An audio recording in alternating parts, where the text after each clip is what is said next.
Pemirsa, kita akan bertanya langsung terkait tidak akan bandingnya Basuki Cahayapurnama dengan kuasa hukum Ahok, Iwayan Sudirta, dan kita sudah bergabung lewat sambungan telepon. Selamat sore Pak Wayan, betulkah Basuki Cahayapurnama mencabut permohonan bandingnya?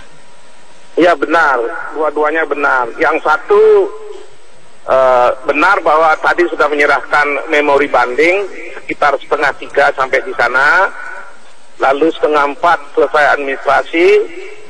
Begitu selesai masih ngobrol-ngobrol dengan wartawan, Ibu Vero dan Ibu Titi datang. Dia ingin bicara dengan kita, lalu ada diskusi sedikit apa yang dimaksud. Oh, ternyata memang setelah didiskusikan, dirunding, dihitung-hitung dari berbagai aspek, Pak Basuki dan keluarga telah memutuskan bahwa sebaiknya dari berbagai pertimbangan yang ada, menurut Pak Basuki itu bandingnya dicabut saja. Apa pertimbangannya Pak Wayan? Saya tanya tadi, Bu Vero apa pertimbangannya, Mbak Vivi apa pertimbangannya? Siapa tahu kami ditanya oleh masyarakat, oleh wartawan. Oh, ada pertimbangannya karena ini sudah sore dan tidak cocok berdiskusi di ruangan pengadilan begitu, ruang orang lain kan. Pak, tadi diputuskan bersama oleh seluruh pengacara dan Bu Vero, Bu Vivi, sebaiknya besok jam 1 kita kasih ruang menjelaskan sepanjang-panjangnya kepada media.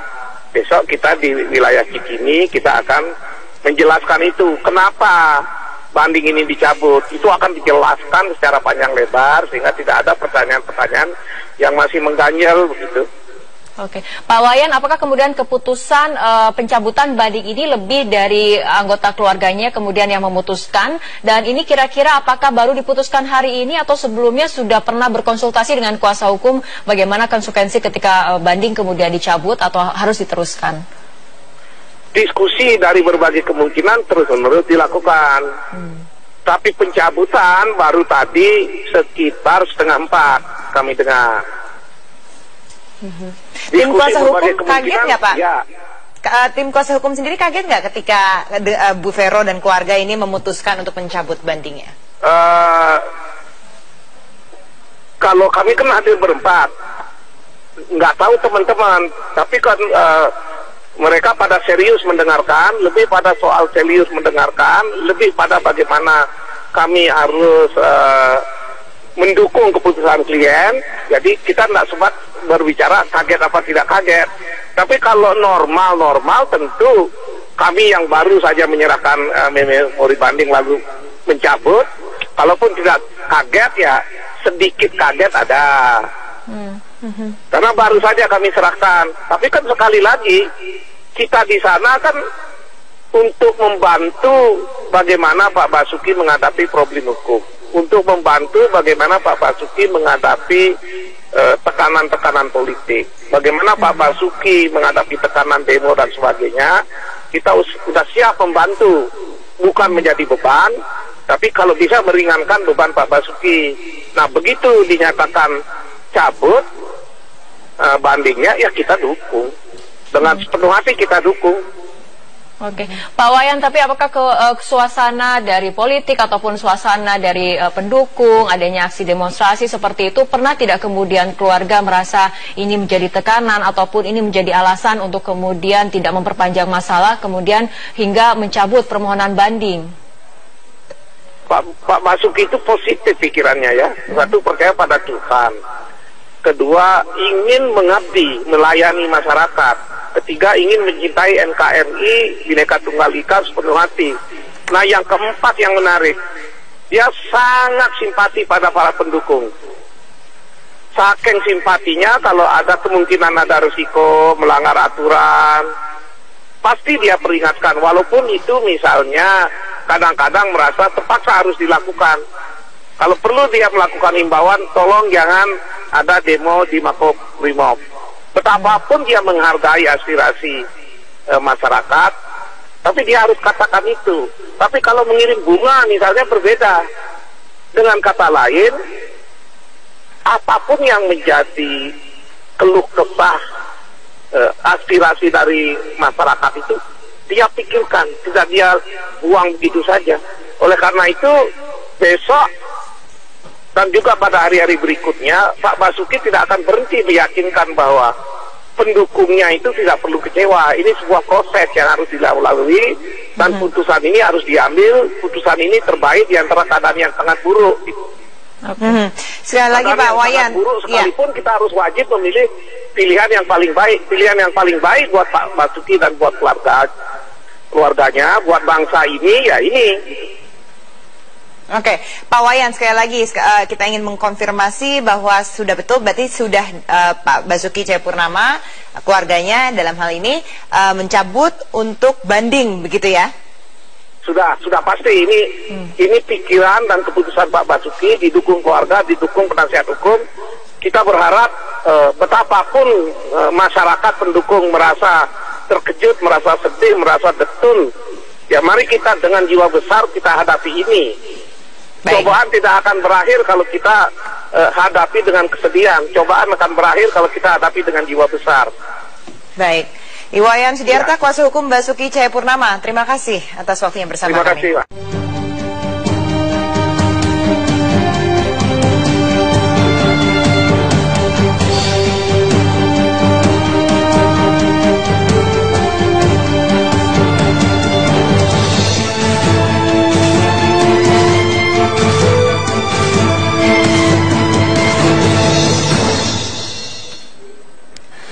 Pemerintah resmi menerbitkan aturan baru mengenai akses data nasabah perbankan bagi kepentingan perpajakan. Aturan ini sekaligus memenuhi komitmen Indonesia dalam mengimplementasikan pertukaran informasi keuangan secara otomatis dengan negara G20.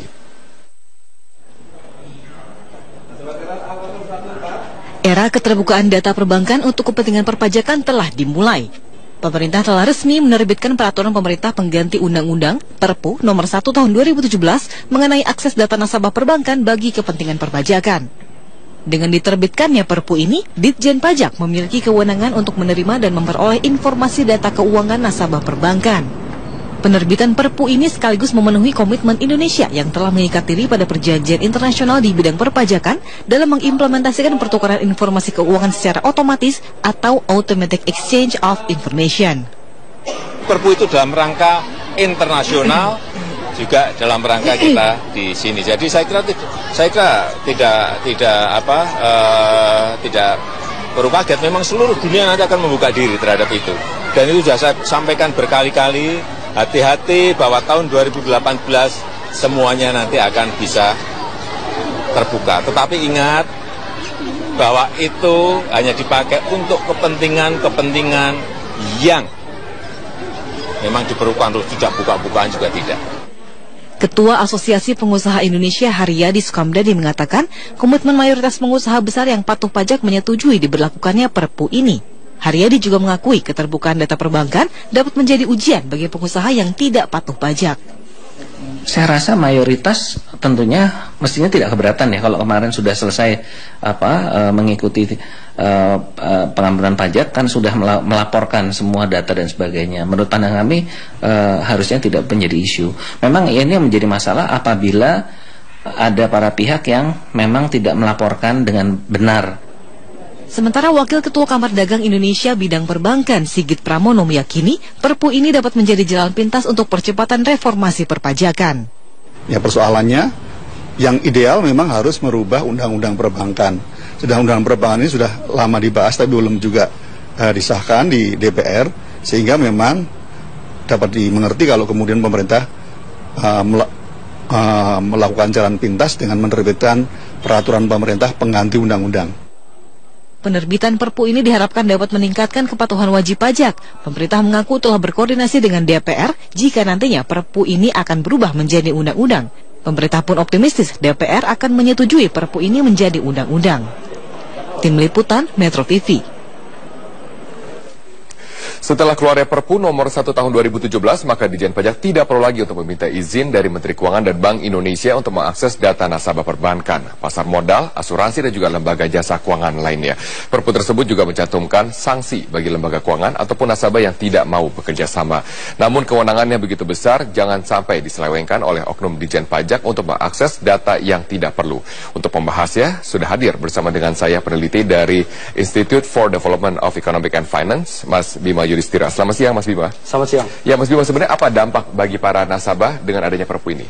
Saya kira dampaknya hanya temporer. Ya, kalau kita lihat berkaca sebenarnya dulu tahun 2016 sudah ada PMK mengatur tentang keterbukaan, tapi pada waktu itu transaksi kartu kredit. Dampaknya memang ada pertumbuhan kartu kredit yang sedikit menurun. Ya, tapi kalau sekarang rekening nasabah tentu dampaknya pasti ada pada dana pihak ketiga. Saya kira akan ada koreksi, tapi itu dalam jangka panjang justru bermanfaat. Berarti shocknya sangat sebentar. Hanya sangat shock, hanya shock yang sangat sebentar. Tidak perlu khawatir. Sebenarnya bagaimana cara kerja dari Perpu ini? Apakah Ditjen Pajak kemudian meminta nasabah dengan kriteria tertentu kepada bank atau bagaimana? Di dalam Perpu itu nomor 1 tahun 2017 itu dijelaskan ada dua mekanisme ya. Mekanisme yang pertama memang bank kemudian melalui OJK itu melaporkan secara periodik kepada Ditjen Pajak data-data yang diminta ya. Ada berapa data identitas, kemudian penghasilan dan kemudian rekening, nomor rekening, alamat ya. Dan kemudian yang termasuk kedua, saldo. Betul. Tapi di dalam pasal yang keempat, pasal 4 dalam Perpu itu disebutkan bahwa OJK bisa langsung meminta kepada lembaga jasa keuangan secara langsung. Jadi ada dua mekanisme. Nah, mekanisme yang kedua ini yang kita lihat berpotensi untuk ada penyelewengan kalau tidak dilakukan secara akuntabel dan transparan. Bagaimana modusnya?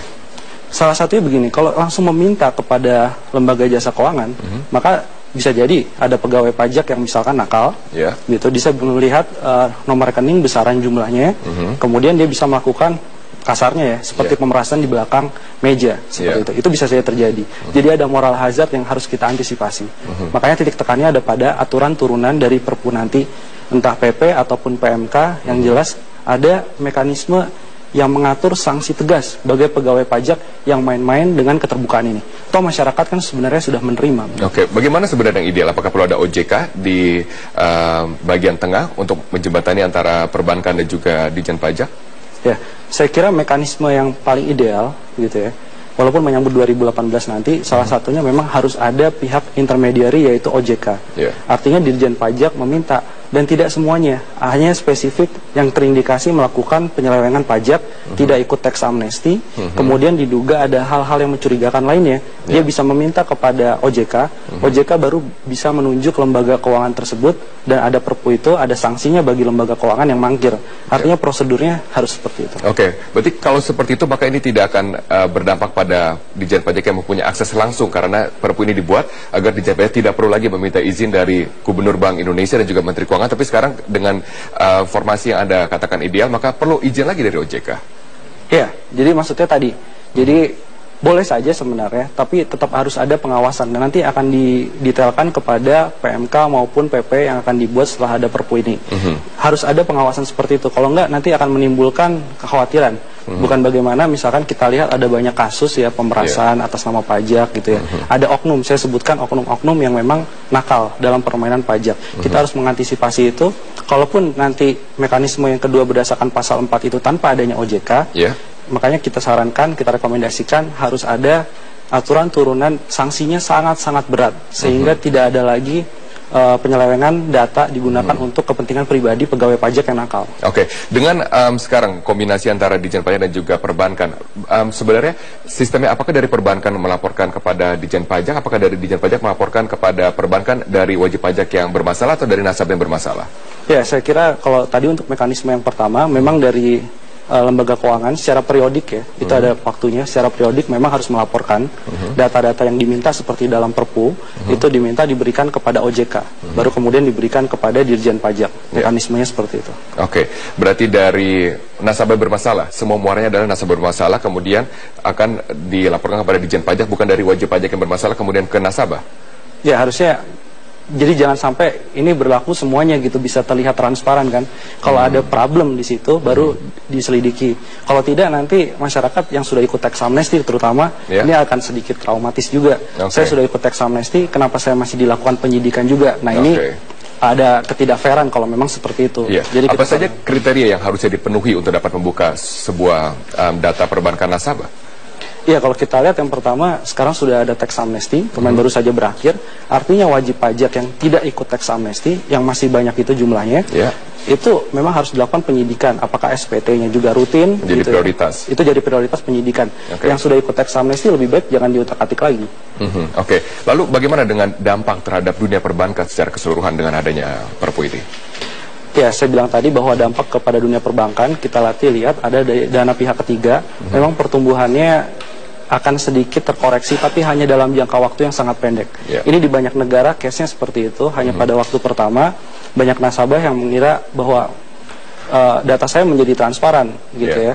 Jadi ada yang kemudian agak sedikit mengerang tabungan. Berarti tidak akan sampai mengganggu likuiditas dari perbankan? Ya, hari ini siapa yang tidak butuh bank ya, saya kira untuk melakukan transaksi, nanti akan juga kembali kepada bank di Indonesia juga gitu. Jadi kalau ada kekhawatiran dananya nanti akan keluar ke Singapura dan segala macam, saya kira itu sangat kecil kemungkinan untuk terjadi dalam saat ini. Oke, Mas Bima, lalu bagaimana dengan target dari pemerintah dengan dibukanya akses dari data perbankan nasabah? Apakah Anda yakin pemerintah dapat mencapai realisasi target yang tidak pernah tercapai sejak tahun 2008? Kita lihat sebenarnya ada manfaatnya nanti pada tax ratio. Tax ratio kita sekarang flat ya, hampir stagnan 11%. Jadi kita harapkan dengan adanya keterbukaan informasi, apalagi kalau sampai beberapa negara nanti ya, yang duit WNI banyak disimpan di sana, di tahun 2018 nanti bisa terjadi pertukaran data dengan kita. Karena itu kan salah satu syaratnya adanya Perpu tadi. Nah, dengan itu maka ini akan ada penyidikan antar lintas batas negara. Kita harapkan tax ratio-nya bisa naik secara gradual, paling tidak 13% sampai 5 tahun ke depan. Oke, berarti tidak dalam jangka waktu di tahun 2017, tetapi dari tahun 2018 sampai dengan 4 tahun ke depan, maka akan terlihat dari tax ratio yang akan semakin meningkat, yang berdampak pada penerimaan juga yang akan semakin meningkat. Baik, terima kasih Mas Bima Yudhistira, peneliti dari Indef, telah bergabung bersama dengan kami di Metro Siang.